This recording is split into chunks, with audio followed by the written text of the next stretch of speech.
no homosexuals in Iran. I know this law. I'm kind of a hard man. You made me cry because you're a hateful person.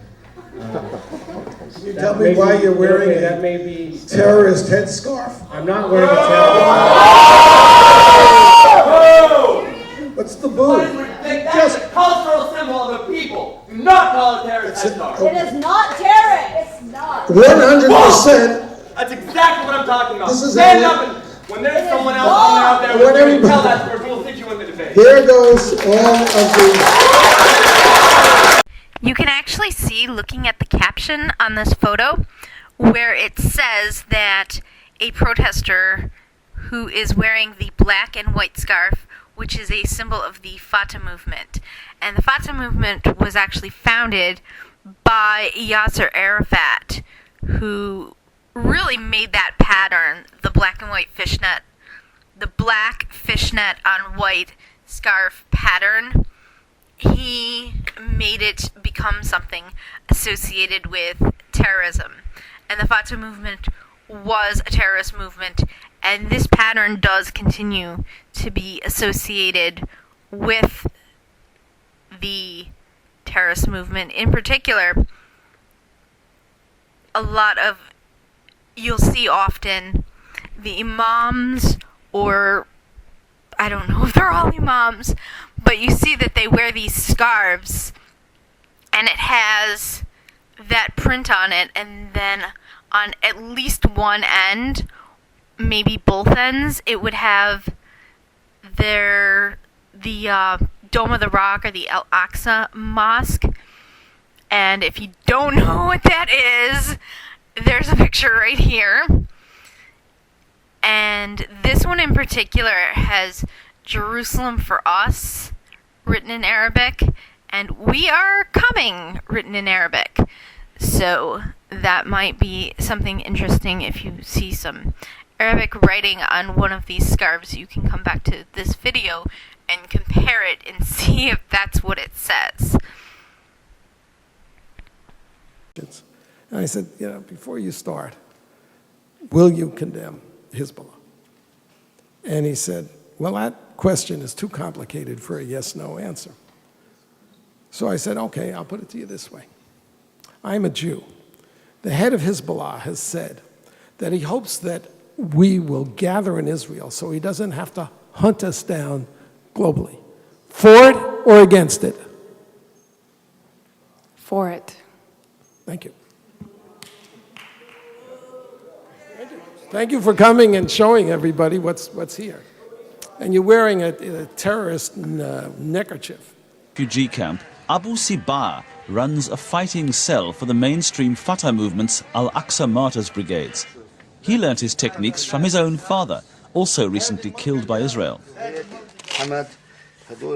Just a little more information here about Yasser Arafat's Fatah movement, or Al-Fatah movement. It is a Palestinian radical movement founded in Kuwait informally in 1957 and officially in 1965. And the declared aim of it is to destroy Israel and to replace it with a secular democratic state, which Israel kind of is a secular state. It's a Jewish state, but it's a secular Jewish state. And Fatah means victory in Arabic. Also, this Fatah scarf has been popping up at Antifa riots. I was watching the Milo protest and saw it on somebody at that protest, and I went ahead and took a screenshot. And also, when I was doing some research for making this video, I found a video of an Antifa protester who was on his way to protest, and a woman stopped him to interview him. So I will show some of that right here. Hey, sir, would you take a moment to talk to me? Sure. Okay. Sure. Can you just tell me, actually, I need you to speak loud so we can hear you. Yeah. I'm just trying to understand your scarf. Can you tell me about it? It's a Keffiyeh. I got it from a friend. It's a Palestinian headscarf. So it's made to cover up one's face, you know, from the desert and such. And what did she just say? I to believe it's you? something in Arabic, but I'm not Arabic, so I see. I don't speak Arabic. So you're not sure? I'm not sure. Gotcha. But I wear it in solidarity with the Palestinian people who are under apartheid. Who are under what? Apartheid rule. I'm sorry, one more time. I didn't hear. Apartheid rule. Okay. And what does that mean? That is when there is two law systems, two systems of justice. One for the dominant majority, which in this case in Israel would be the Jewish people, and then the second class of law would be for the Palestinians. Okay. Okay. Now I am just going through media and listening to videos and watching people and stuff. I've seen this scarf before. Yeah.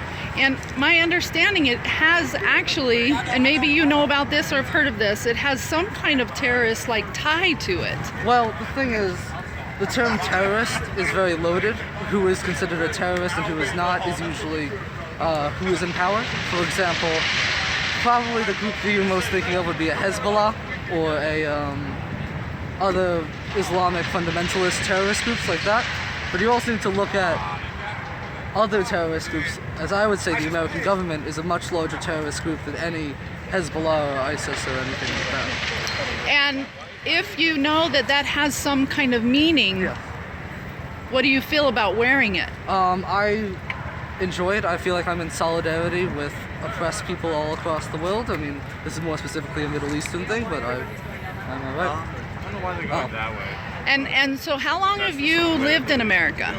I was born here. You were born here. And how many years is that? About 18 years. 18 years? Okay. And I'm just going to wrap up with a fun little tidbit that even this terrorist neckerchief has not been immune from this thing that's going on where everything's made in China. So I thought that would be a fun little note to end off the video on. Okay, thanks.